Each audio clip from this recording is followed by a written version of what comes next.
थप्पडी बजाउने ताली ठोक्ने एउटा संस्था हो संसद। यसलाई सार्वम जनप्रतिनिधिहरूको थलोको रूपमा होइन कि हाम्रो दासानुदास अनुसार हाम्रो सेवकको रूपमा यसलाई पतन गराउनुपर्छ भन्ने मानसिकतामा सायद सरकार छ। उसलाई संसदमा दफावार छलफल गरेर, संसदबाट उत्पत्ति गरेर, विधेयकहरूमा छलफल गरेर उसको कम्फर्ट जोनमा ऊ छ। प्रचण्ड बहुमत छ, झन्डै 2/3 गणपूरक सङ्ख्या भएको हुनाले ऊ आत्तिनु पनि पर्दैन। हरेक विषयवस्तुलाई उसले टाइम लिएर पर्याप्त छलफल गरेर दुवै सदनबाट पास गरेर राष्ट्रपतिका लालमोहर लगाउन प्रमाणीकरण गर्न पठाउन सक्थ्यो। तर उसले त्यो गरेन। अध्यादेश कतिखेर ल्याइन्छ? हाम्रो संवैधानिक प्रावधान के छ भने जब संसद छैन, संसदको अधिवेशन छैन, अथवा डाक्ने अवस्था छैन, अथवा संसद डिजल्भ भएको छ, मानौ न संसद विघटन गरिएको अवस्थामा मन्त्री परिषदले केही अतिरिक्त र नहुने कानुन बनाउनु छ भने उसले अध्यादेश निर्माण गर्छ। अहिले संसद पनि छ। अनि त्यसपछि अत्यावश्यक रूपमा अहिले कानुन पास गरिहाल्नुपर्ने अवस्था पनि छैन। तर उसले खास गरी 2वटा कुरालाई टार्गेट गरेर अहिले अध्यादेश ल्याउन खोजेको छ। हुन त मन्त्री परिषदले त्यो टियु सम्बन्धी अरू थप अध्यादेशहरू पनि ल्याउने भनेको छ। मूलभूत रूपमा 2वटा विधेयक अध्यादेशपछि उसको ध्यान भएको देखियो। एउटा चाहिँ 4 नम्बर वरियता क्रममा रहेका न्यायाधीशलाई प्रधान न्यायाधीशको रूपमा ऊ ल्याउन चाहन्छ भन्ने कुरा आएको छ होइन। सपना मल्ल प्रधान जो कायम मुकाम प्रधान न्यायाधीश हुनुहुन्छ, उहाँलाई छलेर रोल नम्बर 4 भएको न्यायाधीशलाई नै प्रधान न्यायाधीश नियुक्त गर्न ऊ आतुर भएको कुरा आएको छ। उसको यो इच्छा त अहिलेको मौजुदा संवैधानिक परिषदबाट पुरा हुँदैन, किनभने संवैधानिक परिषदमा त तपाईँले सर्वसम्मत गर्नुपर्छ। संवैधानिक परिषदमा नेकपा एमाले निकट व्यक्तिहरू पनि होलान् कोही, अथवा त्यहाँ तपाईँको अस्ति भर्खर श्रम संस्कृति पार्टीबाट उपसभामुख भएकी पात्र पनि हुनुहुन्छ। त्यसकारण उसलाई संवैधानिक परिषदमा भरोसा भएन। त्यसको मोडालिटी नै चेन्ज गर्नको लागि उसले चोर बाटोबाट जस्केलाबाट संसद छलेर अध्यादेश राज गर्न खोज्दैछ, अध्यादेश बनाउँदैछ। नम्बर 1। नम्बर 2, उसलाई सहकारी सम्बन्धी केही कामहरू गर्नु छ। जस्तो सरकारले के भनेको थियो भने 100 दिनभित्र सहकारी पीडितहरूको बचत फिर्ता गरिसक्छौँ भनेको थियो।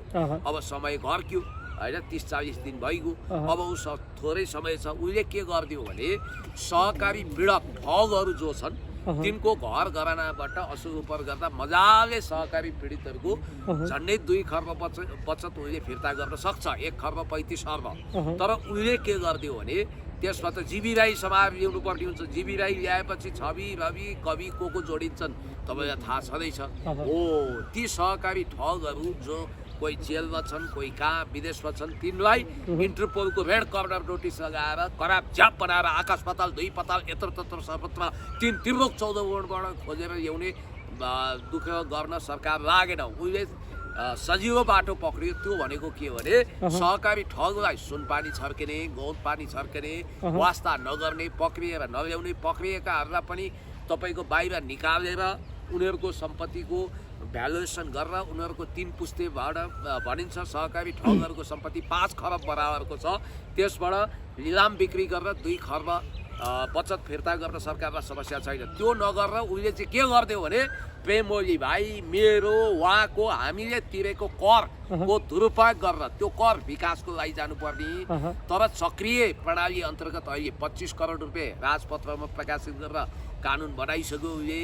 त्यो चक्रीय प्रणालीद्वारा अहिले 25 करोड हुँदै अरबौँ खरबौँ रुपियाँ चाहिँ हाम्रै पैसाबाट पहिला चाहिँ यो तपाईँ हाम्रो ब्याङ्कमा थुप्रिएको बचत तान्न खोजेको थियो यसले 10 वर्षसम्म फ्रिज भएको खाताबाट माफिया कानुनको विरुद्ध।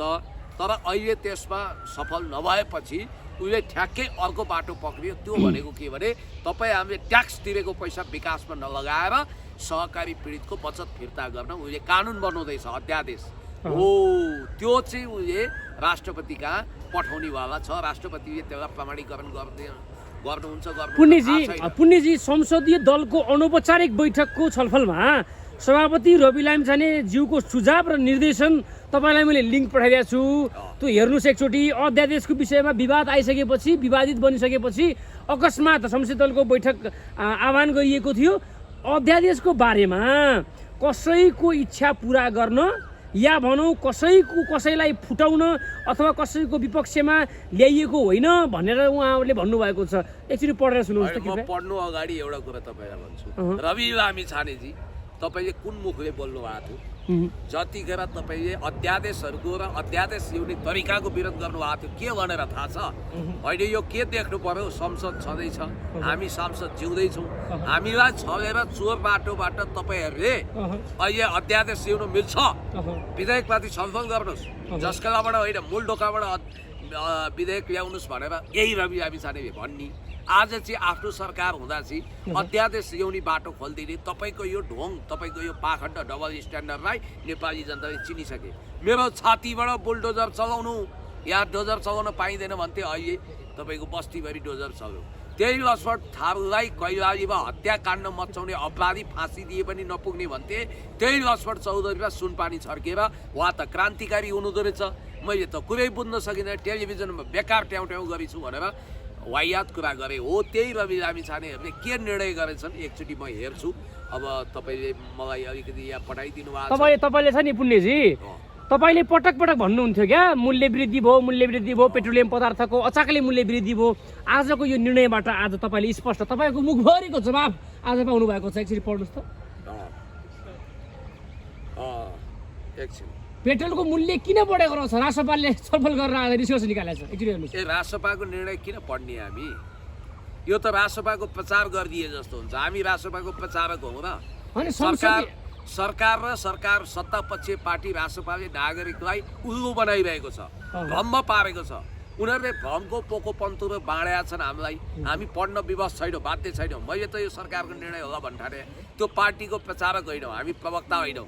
यसै पनि त्यो पार्टीको प्रवक्ताले तपाईँको संयन्त्र भन्न नसक्ने रहेछन्, राम्रोसँग नेपाली शब्द उच्चारण गर्न नसक्ने रहेछन्। उनको भिडियो पनि भाइरल भइरहेछ।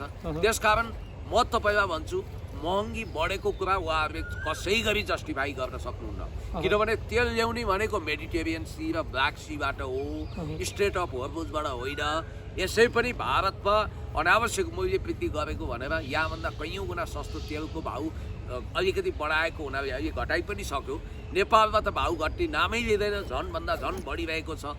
महँगी यत्रो छ, बजारमा पैसा छैन, गरिबी छ, बेरोजगारी छ, घरहरूमा ड्याङ ड्याङ हानेको छ। त्यसकारण बरु यहाँ पढ्नुपर्ने कुरा चाहिँ अरू छ। म तपाईँलाई पढेर सुनाउँछु सरकारको नियत के रहेछ भन्ने कुरामा। तपाईँको अब म तपाईँलाई अलिकति सुनाउँछु ल, सुन्नुहोस्। तपाईँको के छ भने अब यहाँ म तपाईँलाई सुनाउँछु ल। संसदमा 2/3 अध्यादेशबाटै शासन भन्ने एउटा न्युज आएको छ। तपाईँलाई म भन्छु कुन मिडियाको न्युज हो पुण्य सर? त्यो झन्डै 2/3 बहुमतको राष्ट्रपा सरकार प्रतिनिधि सभाको अधिवेशन स्थगित गरेर अध्यादेशबाटै राजकाज चलाउन लागि परेको छ। मन्त्री परिषदको सोमबारको बैठकले संवैधानिक परिषद सम्बन्धी र समस्याग्रस्त सहकारी संस्थाको सदस्यको बचत फिर्ता सम्बन्धी कानुन संशोधन गर्ने अध्यादेश ल्याउने निर्णय गर्दै राष्ट्रपति कार्यालयमा पठाएको छ। राष्ट्रपति रामचन्द्र पौडेलका प्रेस सल्लाहकार किरण पोखरेलले प्राप्त अध्यादेश अध्ययन गर्ने क्रममा रहेको बताए भनेर अब उनले अध्यादेश ल्याउनको लागि सरकारले आह्वान गरिसकेको अधिवेशन समेत स्थगित गरेको रहेछ भन्ने देखियो। होइन भने त्यसको सरकारले जवाफ दिनुपर्छ। संविधानविद विपिन अधिकारीले भने संसदमा त्यत्रो ठुलो पार्टीको नेतृत्वमा सरकार छ, संसद चल्नु हुँदैन थियो। अहिले यसरी संविधानको धारा 114मा सङ्घीय संसदका दुवै सदनको अधिवेशन चलिरहेको अवस्थामा बाहेक अन्य अवस्थामा तत्काल केही गर्नको लागि परेमा मन्त्री परिषदको, याद गर्नु होला, मन्त्री परिषदको सिफारिसमा राष्ट्रपतिले अध्यादेश जारी गर्न सक्ने व्यवस्था छ। संविधानको यो प्रावधानले अध्यादेश ल्याउन 2वटा मापदण्ड अनिवार्य तोकेको छ। पहिलो, संसदको अधिवेशन नचलेको हुनु पर्यो। दोस्रो, तत्काल केही गर्न आवश्यक भएको हुनु पर्यो भनेर स्पष्ट यो आएको छ। तर सरकारले जसकेलाबाट, चोर ढोकाबाट, विभिन्न तौर तरिकाबाट पब्लिकलाई उल्लु बनाउनको लागि र संसदप्रति कुनै भरोसै छैन, उसको भरोसै छैन। यो प्रकारले उसले यो अध्यादेश राज गर्न खोजेको छ। अर्को कुरो, ब्यारेकबाट सेना बाहिर आएको छ। सुकुम्बासी बस्तीको लगत सङ्कलन गर्ने काम होइन सेनाको। सेनाको काम भनेको डिजास्टर म्यानेजमेन्ट, अर्थात् देशमा आतङ्कवाद भयो, बाढी पहिरो भयो, दैविक प्रकोप भयो भने त्यस्तो बेलामा सेना परिचालित हुन्छ। सेनाले स्थानीय सरकारको नियमित काम गर्दैन। अहिले बस्ती हटाउनेदेखि लगत सङ्कलन गर्ने कुरामा सेना अगाडि बढ्दा हर्क साम्पाङ लगायत नेकपा एमाले पनि यो कुरा अलिकति ज्यादती भयो भनेर आवाज बुलन्द गरेको छ। रासपाकै प्रबल बहुमत रहेको संसद नबोलाएर अध्यादेश किन रविको पुराना स्ट्याटस सम्झनामा भनेर यहाँ न्युज पनि आएको छ। सरकारले गुपचुप रूपमा 2वटा अध्यादेश ल्याउन राष्ट्रपति समक्ष सिफारिस गरेपछि विवाद निम्तिएको छ। चुनावबाट झन्डै 2/3 बहुमत पाएको सरकारले संसद बोलाएर कानुन बनाउनुको सट्टा अध्यादेशको बाटो लिनु आश्चर्यजनक छ। संसदको हालको गणित अनुसार सरकारले चाहेमा कानुन बनाउन कुनै समस्या छैन। यसका लागि राष्ट्रसभाका सांसद पर्याप्त छन्। संसदको बहुमत सङ्ख्याले सामान्य कानुन पारित हुन सक्ने संवैधानिक प्रावधान छ। संविधान संशोधनको लागि 2/3 चाहिने हो। राष्ट्रसभा अहिले 182 छन्, जबकि 138 जनाले नै बहुमत पुग्छ। संसद बैठक बोलाइएको पनि थियो। गत वैशाख 17 गते सरकारको सिफारिस अनुसार राष्ट्रपतिले सङ्घीय संसदको दुवै संसदको अधिवेशन डाकेका थिए, तर भोलिपल्ट कुनै ठोस कारण नदेखाइकन अधिवेशन स्थगित गरियो। त्यति बेला नै सरकारको नियतमाथि शङ्का उब्जिन थालेको हो। अहिले 2 अध्यादेश ल्याइनुले यी शङ्काहरू भ्यालिड देखिएका छन्। सरकारले जारी गर्न लागि बारे केही अध्यादेश जारी गर्न लागेको बारे केही बताएको छैन। मन्त्री परिषदको बैठकको निर्णयबारे प्रेस ब्रिफिङमा सरकारका प्रवक्ताले यो विषयमा उच्चारणै गरेका थिएनन्। अध्यादेश राष्ट्रपति कार्यालय पुगेपछि मात्रै मिडियामा समाचार लिक भएको हो। त्यसैले सरकारले गरेको काम पारदर्शी छैन। सरकारलाई शङ्काको सुविधा दिन नसकिने भने होइन। चाँडो काम गर्ने र नतिजा निकाल्ने हुटुटीको कारण सरकारले अध्यादेशको बाटो लिएको हुन सक्ने आकलन गर्न सकिन्छ। कानुन निर्माणको प्रक्रिया लामो हुने भएकोले तत्काल काम गर्नको लागि अध्यादेश ल्याउनु परेको तर्क सरकारले गर्नेछ, तर त्यसको जस्टिफिकेसन सरकारले गर्नुपर्छ। तत्काल संसद बैठक डाकेर कानुन बनाउने प्रक्रियामा जाँदा के अनिष्ट भइसक्यो भनेर प्रस्ट्याउनै पर्छ, अन्यथा सरकारले अधिनायकवादको अभ्यास गर्न थालेको प्रतीत हुन्छ। समाचारका अनुसार 2 अध्यादेशहरू संवैधानिक परिषद र सहकारी सम्बन्धी छन्। अध्यादेशको अन्तर्य भने बाहिर आएको छैन। संवैधानिक परिषदमा हाल सरकार पक्षको बहुमत नभएको हुँदा चाहे जस्तो निर्णय गर्न असहज छ। त्यसमा अध्यादेश मार्फत आफू अनुकूल बनाउन खोजिएको आशंका छ। त्यस्तै सरकारले सहकारीमा ठगिएका बचतकर्ताको रकम 100 दिनभित्र फिर्ता गर्ने बाचा गरेको छ। यसको लागि कानुनी जटिलता फुकाउनको लागि अध्यादेश ल्याइएको हुन सक्छ। अब एकपटक सम्झना गरौँ सत्तारूढ दल राष्ट्रिय स्वतन्त्र पार्टीका सभापति रवि लामिछानेको पुरानो अभिव्यक्तिको। उनले 3 वर्ष अगाडि लेखेको एउटा स्ट्याटस आज भाइरल भइरहेको छ। झट्ट हेर्दा आजैको सन्दर्भमा लेखेको जस्तो लाग्न सक्छ। रवि लामिछानेले लेखेका थिए, अब नयाँ संसदको बैठक बस्न कति समय लाग्ला? 1 हप्ता, 2 हप्ता, 3 हप्ता। अब के त्यस्तो आपतकाल लागेको थियो? 1-2 हप्ता पूर्ण नसकिने यो अध्यादेशले नयाँ जनादेशको मर्म मिचेको छ। नयाँ सरकार संसदको अधिकार मिच्ने प्रयास भएको छ। यो कदम राजनीतिक निर्लज्जताको पराकाष्ठा हो। यो तत्काल फिर्ता हुनुपर्छ भनेर रवि लामिछाने त्यतिखेर कुर्रिने। अहिले आफ्नो पालामा चाहिँ कम्फर्टेबल मेजोरिटी बहुमत हुँदा पनि मजाले पर्याप्त छलफल गरेर विधेयकहरू ल्याउन सकिने अवस्थामा पनि चोर बाटोबाट जस्केलाबाट संसद छलेर अब बजेट पनि के अध्यादेश मार्फतै ल्याउने हो त? विधेयकलाई बजेट विधेयक छलफल गरेर परिपक्व ढङ्गले त्यसलाई दफावार छलफल गर्ने बाटो त्याग्न खोजेको हो। एउटा कुरा, लोकतन्त्र त असाध्यै मर्दै मुर्झाउँदै खुम्चिँदै गयो नि त। एकातिर सेना हाबी भएको अवस्था छ। सेना ब्यारेकबाट बाहिर निस्किएको छ। जताततै सेना हाबी, बालेनतन्त्र र सेनातन्त्रको फ्युजन भएको छ। अर्कोतिर संसद भन्ने कुरो त केही महत्त्वकै भएन। यत्रो भत्ता दिएर यिनीहरूलाई किन राख्ने? कानुन निर्माण गर्न होइन, यसलाई छल्नुपर्ने किन भनेर नागरिकले प्रश्न उठाइरहेका छन्। किन रहेछ भने रविजीले भन्नुभएको छ क्या, रविजीले के भन्नुभएको छ भन्दाखेरि विवादमा आइसकेपछि अध्यादेशको प्रसङ्गमा र उहाँले विगतमा के बोल्नुभएको थियो, अहिले विवादमा तपाईँहरू धेरैले विरोध गरिसकेपछि, संविधानविद समेत विरोध गरिसकेपछि यो कसैलाई नष्ट गर्न अथवा केही सीमित स्वार्थको लागि, राजनीतिक स्वार्थपूर्तिको लागि ल्याउँदै छैनौँ हामी भनेर भन्नुभएको छ। अनि आफूले ल्याएको चाहिँ सबै जस्टिफिकेसन हुन्छ। रवि लामिछाने तपाईँ राजनीतिक कलाकार हो। कलाकारिता गर्ने, कविता वाचन गर्ने काम तपाईँको साहित्यमा होला, कलाकारितामा होला, राजनीतिकमा चल्दैन। तपाईँले झुक्क्याएर हुँदैन। मेरो छातीबाट डोजर चलाउनु पर्छ, गरिबको बस्तीमा अब डोजर चल्दैन भनेको केही दिन पछि नै डोजर चल्यो। उहाँ हेरेको हेरे जवाब दिनुको सट्टा बिरालोले मुसा दौडाएको जस्तो मुसा जस्तो गुर्र कुदेर गाडीमा चढिहाल्नुहुन्छ। त्यो छातीमा डोजर चल्ने कुरै गर्नुहुन्छ भनेदेखि आरएन राईले थापाथली बस्तीमा गएर डोजर चल्छ भने म छाती थाप्छु भन्नुभएको थियो। अनि त उहाँले थाप्नु पर्दैन? तपाईँले समर्थन गरेको हर्का साम्बाङको सांसदले थाप्नु पर्दैन?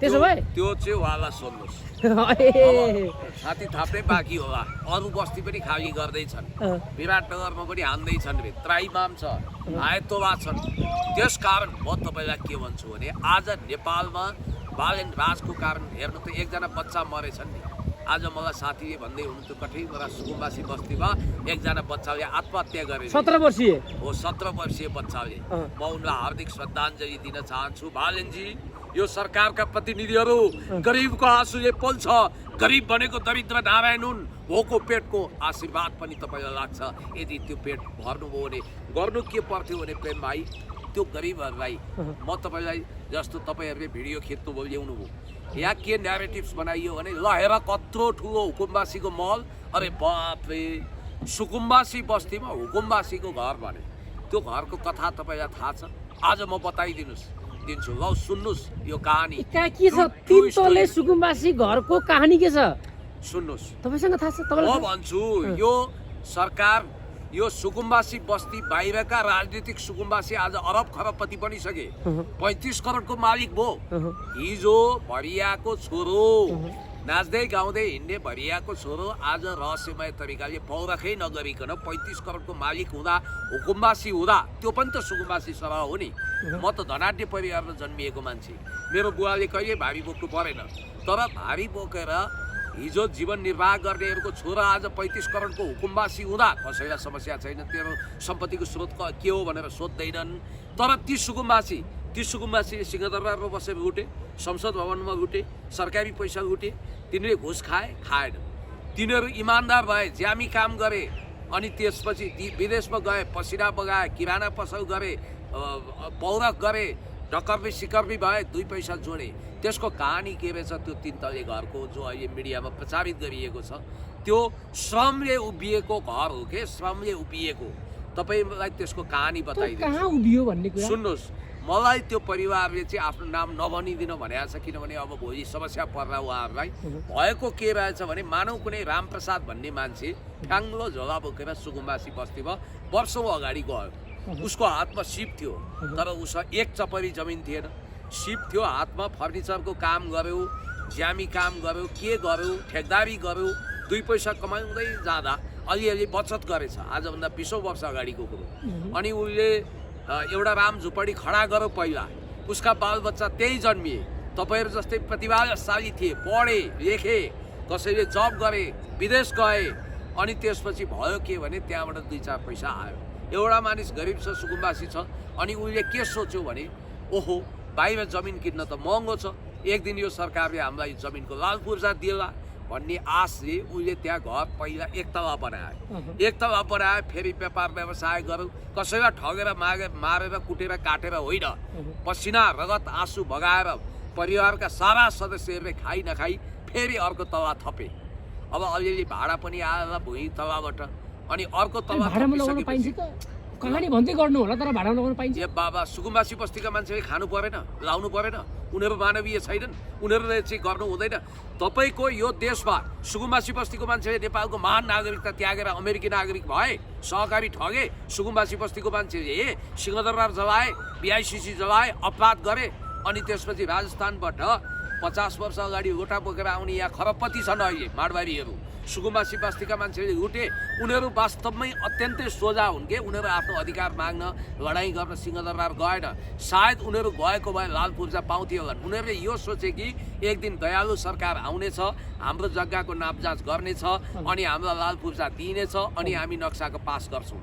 हो म पनि भन्छु त्यहाँ बसेर चर्चिएर बुढो गोरुले गाई ओगटे जसरी बसेका डक्कली सुकुम्बासी जसलाई तपाईँ हामीले हुकुमबासी भनिरहेका छौँ तिनलाई लगत सङ्कलन गरेर ल तपाईँ वास्तविक सुकुम्बासी होइन खुर्क तपाईँ यहाँबाट जानुहोस् भनेर त्यहाँबाट हटाएर वास्तविक सुकुम्बासीलाई चाहिँ त्यो घरहरू जिम्मा लगाउने र राम झुपडीहरूलाई व्यवस्थित गरेर बनाइदिएर राम्रो घर त्यही बनाउने अब हेर्नु त प्रेम भाइ अहिले समस्या के भयो बाहिर सरकारले सरकारी जमिन बाँड्न नपाउने हो अब सरकारले तपाईँ हामीले तिरेको करबाट चाहिँ जमिन किन्नुपर्ने हो भनेपछि हाम्रो विकासको निम्ति तिरिएको कर त त्यहाँ दुरुपयोग हुने हो अनि अर्को कुरो तिनको टपरीमा तपाईँले सिधा हाल्नु परेको थिएन आज तिनलाई तपाईँले खुवाउनु परेको थिएन, पिलाउनु परेको थिएन। अब आवश्यकता के भयो? तिनलाई खुवाउनु पर्यो, पिलाउनु पर्यो। तिनका बालबच्चाहरू त्यही नजिकै पढ्थे, तिनले त्यही बस्तीमा कोहीले बाख्रा पालन गरे, कोहीले सुँगुर पालन गरे, कोहीले भैँसी पालेका थियो, अनि कोहीले किराना पसल, कोहीले भट्टी पसल राखेर जीवन निर्वाह गरेका थिए। अब तपाईँले कतिजनाको व्यवस्थापन गर्नुहुन्छ? देशभरि 11 लाख सुकुम्बासी छन्। 11 लाख छन् कि 5 लाख माथि? अनि 5-7 लाख भने पनि त्यो कम ठुलो सङ्ख्या हो। त्यसलाई घर बनाइदिनु पर्यो, त्यसलाई सुरक्षित ठाउँमा राख्नु पर्यो। खरबौँ रुपियाँ चाहिन्छ तपाईँसँग। अनि अर्को कुरो म तपाईँलाई घर भन्दा पनि एउटा चाहिँ होटलमा राख्ने, अपार्टमेन्टमा राख्ने कति कुरा दिन राख्नुहुन्छ? अपार्टमेन्ट होटलमा कति दिन राख्नुहुन्छ? कति दिन खुवाउनुहुन्छ? रोजगारी दिनु पर्दैन? खुवाउने होइन, मात्र राख्ने कुरो भएको छ क्या। अनि राखेर तपाईँले कति दिन व्यवस्थापन गर्नुहुन्छ? त्यतिको विचलित नागार्जुनको त्यो 42 कोठे अस्थायी हो के? त्यो सधैँको लागि होइन, त्यो अस्थायी समाधान हो। यहाँ हामीले रोहिङ्गालाई शरण दिएका छौँ, हामी त दयालु छौँ। भुटानी हाम्रै दाजुभाइ, नेपाली दाजुभाइलाई शरण दिउँ, तर ती त नेपालका वंशजको नागरिक। यो देशको लागि बालेनजी, तपाईँ मेरो जति अधिकार छ नि, तिनको पनि त्यति नै अधिकार छ। एडिबी एसियन डेभलपमेन्ट ब्याङ्क र वर्ल्ड ब्याङ्कको लोन स्याङ्सन गर्न र थप अरबौँ रुपियाँको ऋण लिनको लागि यो सब नाटक गरेको। अब बाहना के बनाइएको छ? बाढी पहिरो चल्छ, के चल्छ, जोखिम छ भनिएको छ। तपाईँले बाहना भन्नुभयो। यो काठमाडौँको नदी किनारलाई हेर्दाखेरि चाहिँ प्रत्येक समय, प्रत्येक साल डुबानमा परेको होइन, त्रसित बनेको होइन ती सुकुम्बासी बस्ती। अनि सुकुम्बासी बस्ती बरु टाढा छ नदीबाट। नदी किनारमै बसेका बनेका कैयौँ डिपार्टमेन्टल स्टोर, कैयौँ ठुला घरहरू, कैयौँ ठुला रेस्टुरेन्टहरू नेपालमा लाखौँको सङ्ख्यामा छन्। लाखौँ घरहरू नदीको जोखिममा छन्। प्रकृतिसँग जुधेर बस्ने हो नि त, त्यसको केही विकल्प छ? तपाईँले सक्नुहुन्छ हटाउन? पहिरोको जोखिममा, भूकम्पको जोखिममा लाखौँ लाख घर छन् नेपालमा। के गर्नुहुन्छ? सबै स्थानान्तरण गर्न सक्नुहुन्छ?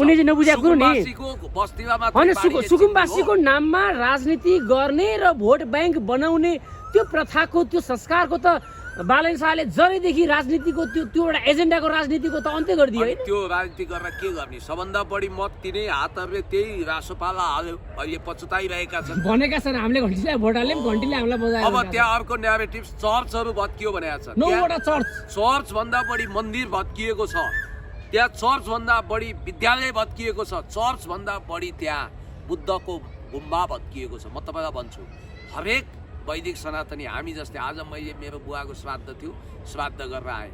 हरेक वैदिक सनातनीको घरमा होला, तपाईँ हाम्रो घर अलि ठुलो होला, ठुलो पूजा कोठा होला, तर तिनीहरूको घरमा एउटा सानो कोठामा 4वटा भगवानको फोटो छ। त्यो पनि त मन्दिर हो। दिनौँ त्यहाँ आरती गर्छन्, घन्टी बजाउँछन्, पूजा लगाउँछन् नि त। भनेपछि त्यो प्रत्येक घरहरू मन्दिर जस्ता थियो। त्यो भत्कियो कि भत्किएन? आज तपाईँलाई म भन्छु, बालेनजी, तपाईँको मन्त्री परिषदका सदस्य, तपाईँहरूको परिवार चाहिँ भगवानको परिवार जस्तो पुजिनु पर्ने। त्यो गरिबहरूले के बिराएका थिए? शत्रु देशले युद्धग्रस्त ठाउँमा बमबाड गरे जसरी त्यहाँ डङ हानिएको छ। अव्यवस्थित बसाई, जहाँ आफैमा पनि चाहिँ तपाईँको फोहोर छ, जीवनशैली खोलाको छेउमा छ, डुङडुङ्टी छ, खोला गन्दाउने खोलाको वरिपरि बसेर वर्षौँ जीवन काट्नु परेको छ। हैजा, पखालादेखि लिएर क्यान्सर जस्ता जघन्य रोगहरू लाग्न सक्छन्। व्यवस्थित र राम्रो उच्च ठाउँमा, अलिकति सुरक्षित ठाउँमा लगेर राख्छु भन्नु के सरकारले अपराध गर्छ? फोहोर र दुर्गन्धले गरिबहरूलाई मात्रै गनाउने हो कि धनीलाई पनि गनाउँछ? त्यसो भए खोलाको छेउका धेरैलाई गनाउँछ। अनि खोलाका छेउमा त हजारौँ लाखौँ घरहरू छन्। तिनीहरूको बारेमा सरकार किन सोच्दैन? तिनीहरू चाहिँ बाढीको जोखिममा छैनन्? म तपाईँलाई भन्छु, यो त गरिबहरूप्रति अत्याचार हो। हेर्नुहोस्, म हरेकलाई भन्छु, गरिबहरूलाई उठाउनु ठिक हो भन्ने तर्क निर्माण गर्दै गर्दा यो जुन पाप गरेको छ नि यो सरकारले, गरिब विरोधी काम गरेको छ नि, त्यो गरिबको आँसुले सरकारलाई त पोल्छ। दैविक दण्ड त उनीहरूलाई हुन्छ, एक दिन कानुनी दण्ड पनि हुन्छ, तर त्यो गरिबको आँसुले पोलेर त्यसको छिटा तपाईँको शरीरमा नलागोस्। क्या सरकारलाई लागेको दागको छिटा तपाईँको शरीरमा नआओस्। गरिबहरूको पक्षमा उभिनुपर्छ। तपाईँले भने जस्तै प्रचण्डजीले नै भन्नुभएको छ कि सुकुम्बासीलाई यसरी हटायो सरकारले कि यो सरकारलाई निकै ठुलो पाप लाग्नेछ। तपाईँले भने जस्तै पाप लाग्दैछ? पाप लागिहाल्छ नि। सरकारलाई पाप लाग्दा कस्तो हुन्छ? व्यक्तिलाई पाप लाग्दा किरा परेर मर्नुपर्छ भनिन्छ, सरकारलाई पाप लाग्दा कस्तो हुन्छ? सरकार भने अमूर्त कुरा हो। सरकार भनेको मान्छेहरूले भरिएको मन्त्री परिषद। त्यसमा के हुन्छ भन्नुहोस् त? तिनीहरूलाई पाप लाग्छ। जसले हटाउनु पर्छ भने, जसले हटाउन गए, जसले खुसी मनाए, जसले मिठाई बाँडे, अर्काको घर जल्दा, अर्काको घर भत्किँदा वाओ भन्नेहरू पापी हुन्, अदम हुन्। र गरिबहरू उनीहरूलाई हो मसँग समाधान छ। म तपाईँलाई भन्छु के गर्नु पर्थ्यो थाहा छ? के गर्नु पर्थ्यो? के गर्नु पर्थ्यो? What is to be done? के गर्नु पर्थ्यो भने पहिला सरकारले स्थानीय प्रशासनसँग, स्थानीय सरकारसँग समन्वय गरेर, वडासँग समन्वय गरेर त्यहाँ कति घर धुरी चाहिँ हुकुमवासी छ त्यसलाई हटाउनु पर्थ्यो। त्यहाँका वास्तविक सुकुम्बासीको पहिचान गरेर ती जग्गा दिलाउने, जहाँ जहाँ उनीहरूले चर्चेर बसेको छ नि त्यो बस्तीका प्रत्येक व्यक्तिलाई 4 आना छ कि 6 आना छ कि उनीहरूलाई लाल पूर्जा दिने, जग्गा धनी प्रमाण पूर्जा दिने, अनि नक्सा कोर दिने, अनि खाने पानी लगिदिने, अनि फ्यासिलिटीहरू दिने, त्यो ठाउँको सरसफाइ गर्ने, फुल रोप दिने काम गर्नु पर्थ्यो। त्यो नगरेर सरकार अब कहाँ काशी जाने कुट्टीको बाटो भने जस्तो उल्टो बाटो हिँडेन। अब तपाईँ हामीले तिरेको ट्याक्सको दुरुपयोग गरेर खरबौँ रुपियाँ उनीहरूको लागि छुट्याउनु पर्ने छ। एक त सहकारी ठगलाई चोक्याउने कुरा आइरहेछ, अर्कोतिर फौजदारी केस लागेको मान्छेको पद तत्काल नजाने गरी अध्यादेशी हुँदैछ भनेपछि यो के गर्दैछ? अनि क्रिकेट रङ्गशालासँग के शत्रुता थियो? तपाईँलाई केपी ओली सर रिस उठेको होला, सुविधा सम्पन्न क्रिकेट रङ्गशाला भत्काउनु पर्छ। पुण्यजी यस विषयमा त आजकै धारणा आएको छैन भनिन्छ। हेर्नुहोस्, शिक्षा मन्त्रीले भन्नुभएको छ, सरकारका प्रवक्ताले भन्नुभएको छ, ढुक्क हुनुहोस् तपाईँ, डराउनु पर्दैन भन्नुभएको छ क्या। सधैँ ढुक्क भएको। अब हेर्नुहोस् त, सायद नेपाल आमा पनि यो धरती पनि सुकुम्बासीहरूको बिजोग देखेर रोइरहेकी छिन्, आँसु जस्तो पानी चुइयो। अब हामी पनि धेरै स्तब्ध छौँ। त्यो बच्चा हेर्नुहोस्, करिब अन्तिम प्रसङ्ग है त, पानी पर्यो तपाईँलाई थाहा छँदैछ होइन? पुण्य गौतमजी तपाईँले भन्नुभयो सेना अड्डाबाट, जङ्गी अड्डाबाट बाहिर निस्किसक्यो, त्यो पनि सुकुम्बासी बस्तीको लगत सङ्कलन गर्ने क्रममा भन्नुभयो नि। फाइनल्ली सेना बोलेको छ, के भनेको छ भन्दाखेरि विपद प्रतिकार्य पूर्व तयारी सम्बन्धमा नेपाली सेनाले भनेको छ कि डुबान, पहिरो, बाढी, नदी कटानबाट हुन सक्ने जोखिमलाई दृष्टिगत गरी सरकारवाला निकायहरूसँग समन्वय सहकार्य गर्दै मानवीय र भौतिक क्षति न्यूनीकरणको लागि विपद पूर्व तयारीको योजना गर्दै लगत सङ्कलन गरेको हो भनेर तपाईँले जवाब पाउनुभयो नि। अब भन्नुहोस् के गर्नुहुन्छ? जवाब त दिइहाल्छ कि मैले पनि जीवनभरि सेनाको प्रतिरक्षा गरेँ। सेनाको सङ्ख्या कटौती गर्नुपर्छ भनेर स्वर्णिम बाबुले बोल्दा खबरदार हुँदैन। देशभक्त गौरवशाली नेपाली सेनाको स्ट्रेन्थेनिङ गर्नुपर्छ भनेर मैले पनि बोले हो। तर आज सिंहदरबार जल्दा, BICC जल्दा सेनाको भूमिकामाथि प्रश्न उठ्यो। आज सेना लगत सङ्कलन गर्ने काममा हिँड्ने होइन, उसले विपद व्यवस्थापन गर्ने हो, उसले रेस्क्यु म्यानेजमेन्ट गर्ने हो, उसले स्थानीय निकाय छँदैछ नि लगत सङ्कलन गर्ने। ल यही हो कुरा। हस् त, अरू के भन्नु छ? अरू केही भन्नु छ?